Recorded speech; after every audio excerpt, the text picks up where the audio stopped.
NAMPO Harvest Day 2026 menghadirkan solusi inovatif bagi sektor pertanian di tengah lonjakan harga pupuk dan bahan bakar global. Pameran ini menonjolkan penggunaan drone pertanian dan teknologi biologis untuk efisiensi produksi. Pemerintah Afrika Selatan juga mulai memacu pengembangan bahan bakar nabati dari komoditas lokal guna mengurangi ketergantungan pada energi impor. Langkah ini krusial untuk menjaga stabilitas pangan nasional dan menekan biaya operasional para petani. And that impact us directly in a huge way. So we have to prepare fields, cultivate them, prepare them for the planting season, the planting self, and then the whole process, as the plants grow through the season.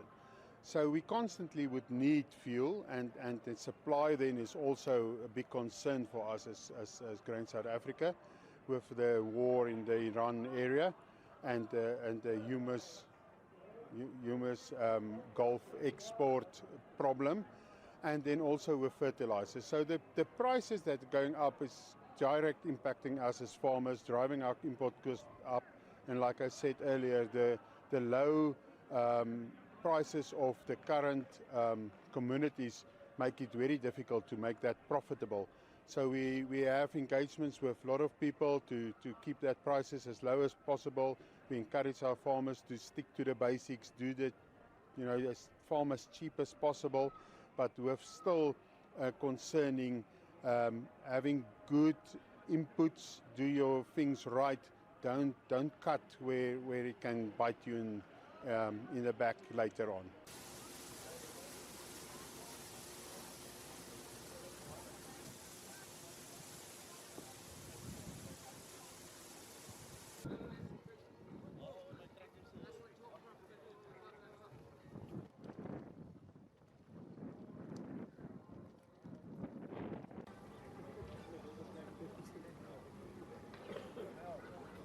So sure, there's a number of things that we can and we are busy doing. And remember, this pressure's been now for a number of years. We used to get a large bulk of our fertilizer from Ukraine, and when the war broke out there, it's constrained it. We've also lost out now because of the Strait of Hormuz. And of course, when these input costs rise, they have a direct bearing on the cost of production, and therefore the cost the consumer pays ultimately. So we want to do a number of things. First of all, we need to look at alternatives. Things like biologicals now are developing that are moving away from your traditional ways of producing fertilizer, looking at things that are better for the soils, more scientifically developed, and are not so harsh and don't cause runoff problems as well. And in the department, we're busy fast-tracking biological developments and biological applications to try and get them to market quicker and to make them more efficient and effective for farmers to use. The other big thing that we are starting to move towards is looking at biofuels.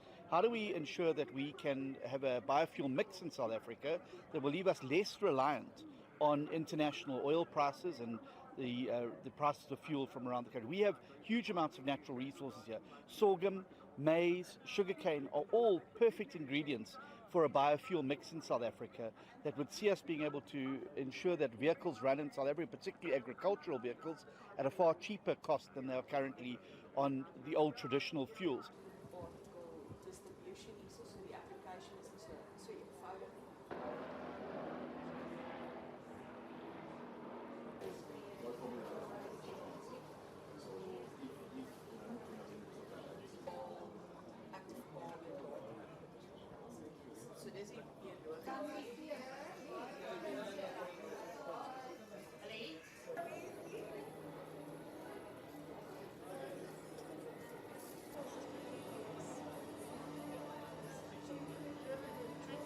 Jahi cara baru mendapatkan informasi. Download MetroTV Extend sekarang.